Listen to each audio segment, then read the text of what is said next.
Hello students. उसके बाद आके बेटा अगला करेक्टर है coelenterates exhibit two basic form. बेटा जो सिलेंट्रेट होते हैं वो मेनली दो फॉर्म के अंदर पाए जाते हैं, दो बेसिक फॉर्म होती हैं, इसलिए इनको डाइमॉर्फिक कहते हैं। एक फॉर्म जो होती है बेटा वो पोलिप होती है और दूसरा जो फॉर्म है बेटा वो कौन सी फॉर्म होती है, मेडूसा। अलग अलग ऑर्गेनिज्म इन दो फॉर्मों के अंदर पाए जाते हैं। पहले पोलिप फॉर्म के बारे में पता करते क्या होती है। ये जो फॉर्म है polyp form it is a cylindrical, ये सिलेंड्रिकल शेप होती है बेटा, ये सिलेंडर लाइक। एग्जाम्पल है इसके अंदर बेटा जैसे हाइड्रा है और एडेम्सिया है बेटा, ये इसके अंदर एग्जाम्पल है। उसके बाद मोस्टली बेटा ये सिसाइल होता है। सिसाइल का मतलब है मतलब अकेले ही रहते हैं, बट सम टाइम मोसाइल, मतलब एक जगह पे पड़े रहेंगे अकेले, लेकिन कई बार क्या हो जाते हैं बेटा ये मोसाइल हो जाते हैं। मे बी सोलिटरी, सोलिटरी का मतलब बेटा अकेले भी हो सकते हैं या फिर पूरी कॉलोनी भी बना सकते हैं। Mouth and tentacles are directed upward, और जो इनका माउथ होता है, वो जो इनके टेंटाकल निकलते हैं बॉडी में से, तंतु निकलते हैं जो भी स्टिंगिंग टेंटाकल शिकार को पकड़ने के लिए, वो इनके बाहर की तरफ अपवार्ड होते हैं, बाहर निकले होते हैं। और बेटा ये एसेक्सुअल फॉर्म होती है, मतलब ये मेनली एसेक्सुअल रिप्रोडक्शन के द्वारा ही अपने आगे प्रजनन को डेवलप करता है। लेकिन जो मेडूसा फॉर्म है बेटा वो ये तो सिलेंड्रिकल है, लेकिन ये कैसी होती है बेटा, ये अम्ब्रेला शेप की होती है, छाते की जैसी होती है। एग्जाम्पल है इसमें तो हाइड्रा और एडेम्सिया थे, इसमें एग्जाम्पल याद रखने आपको ओरिलिया या फिर बेटा इसको जेलीफिश के नाम से भी जानते हैं बेटा। उसके बाद वो क्या था बेटा, सिसाइल था। लेकिन बेटा ये जो मेडूसा फॉर्म है ये क्या होती है बेटा, स्विमिंग होती है। ये बेटा सोलिटरी और कॉलोनियल थे, लेकिन बेटा मेडूसा वाले हमेशा क्या होते हैं, सोलिटरी होते हैं, अकेले रहते हैं। मतलब mouth and tentacle are directed downward, इनके अंदर पोलिप के अंदर तो आउटवर्ड में डायरेक्टेड थे माउथ और टेंटाकल, लेकिन इनमें डाउनवर्ड नीचे की तरफ। वो एसेक्सुअल फॉर्म थी बेटा, ये कैसे होती हैं, सेक्सुअली फॉर्म होती हैं, सेक्सुअली रिप्रोडक्शन करती हैं। उसके बाद क्या लिखा आगे, those cnidarians which exit in both form. इससे पहले हम ये देखते हैं बेटा डायग्राम, ये जो फॉर्म है बेटा ये पोलिप फॉर्म है, ये जो दिखा रखी है मेडूसा। ये बेटा एग्जाम्पल है जो एडेम्सिया है, एडेम्सिया जो पोलिप फॉर्म के अंदर पाया जाता है बेटा, ये ऐसी सिलेंड्रिकल शेप की फॉर्म होती है।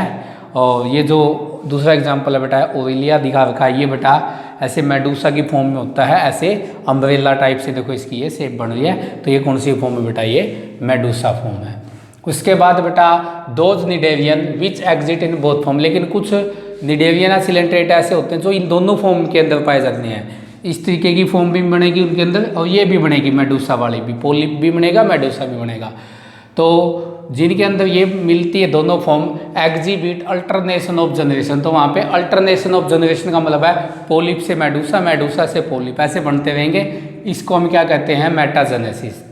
सबसे पहले बात करें कि जो पोलिप फॉर्म है यदि उसको मेडूसा में कन्वर्ट होना है तो वो कैसे रिप्रोडक्शन करेगी, एसेक्सुअली। लेकिन यदि मेडूसा से पोलिप फॉर्म होना है तो वो कैसे रिप्रोडक्शन करेगा, सेक्सुअली। इसके अंदर एग्जाम्पल है कि जिसके अंदर दोनों होते हैं, पोलिप फॉर्म भी मेडूसा भी, वो इसके अंदर एग्जाम्पल है ओबिलिया है, और एक बेटा क्या है, फाइसेलिया। ये दो इसके अंदर एग्जाम्पल हैं। उसके बाद बेटा रेस्पिरेशन और जो एक्सक्रीशन है वो मेनली बेटा diffusion of gases through the body surface, body के सरफेस से गैसों का डिफ्यूजन होता है, और उसी के थ्रू क्या होता है, इनमें रेस्पिरेशन होता है और गैसों का एक्सचेंज होता है। और एक्सक्रीशन जो वेस्ट मेटल वो भी ऐसे ही निकलता है उसके द्वारा बाहर। एक्सक्रीटरी मैटर बेटा वो अमोनिया होता है, इनके अंदर NH3। नर्वस सिस्टम बेटा डिफ्यूज्ड पाइप होते हैं, कई सारी पाइप निकलती हैं आपस में डिफ्यूज्ड होती हैं, और नॉन पोलर क्या होते हैं बेटा, उसके अंदर न्यूरॉन्स पाए जाते हैं बेटा।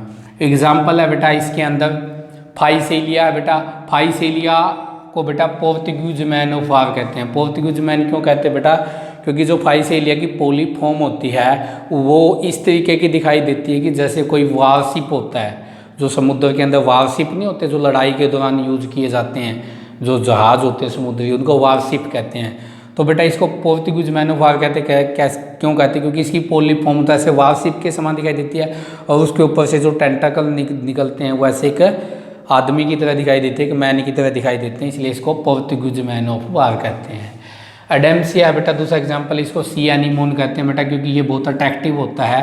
ये देखो दिखा रखा बहुत ज़्यादा अट्रैक्टिव है, फ्लावर की तरह होता है, फूल जैसा दिखाई देता है। एनीमोन बेटा एक फ्लावर होता है, इसलिए इसको सी एनीमोन कहते हैं, क्योंकि समुद्र में मिलता है, खारे पानी में। उसके बाद है बेटा पिनेटुला। पिनेटुला को बेटा सी पेन या सी फैदर के नाम से भी जानते हैं, क्योंकि बेटा इसमें इसकी शेप ऐसे जैसे वो फैदर नहीं होते, पंख से होते हैं, इस टाइप से फैदर जैसे क्या होती है बेटा इसकी शेप होती है, इसलिए को सी पेन या सी फैदर कहते हैं। गोरगोनिया है बेटा, इसको सी फैन कहते हैं, क्योंकि ये क्या करता है बेटा गोरगोनिया जैसे पंखा जो पुराने टाइम के अंदर जो हवा लगाने के लिए जो फ़ैन यूज़ किए जाते थे ना, तो इस टाइप से होती है इसकी शेप, इसलिए इसको सी फैन कहते हैं। और मीनड्रीना है बेटा, इसको ब्रेन कोवल कहते हैं। मीनड्रीना ब्रेन कोवल क्यों कहते हैं? पहले तो बेटा ये कोवल होता है, मतलब ये इसकी बॉडी का स्केलेटन कैल्शियम कार्बोनेट का बना होता है, बहुत हार्ड होता है, और ये ब्रेन जैसा होता है, जैसे हमारा ब्रेन है ना उस जैसा होता है, इसलिए इसको ब्रेन कोवल कहते हैं। उसके बाद बेटा दो लार्वे भी बनते हैं, जैसे जो ओबिलिया है उसका जो लार्वा है वो क्या है, उसको प्लैनुला लार्वा कहते हैं, और जो ओविलिया है बेटा उसके लार्वे को ईफाइवा कहते हैं। दोनों ही लार्वे क्या होते हैं बेटा, ये फ्री स्विमिंग होते हैं। तो आज बेटा इतना ही करेंगे सिलेंट्रेटा फाइलम। नेक्स्ट फाइलम हम नेक्स्ट क्लास में स्टार्ट करेंगे।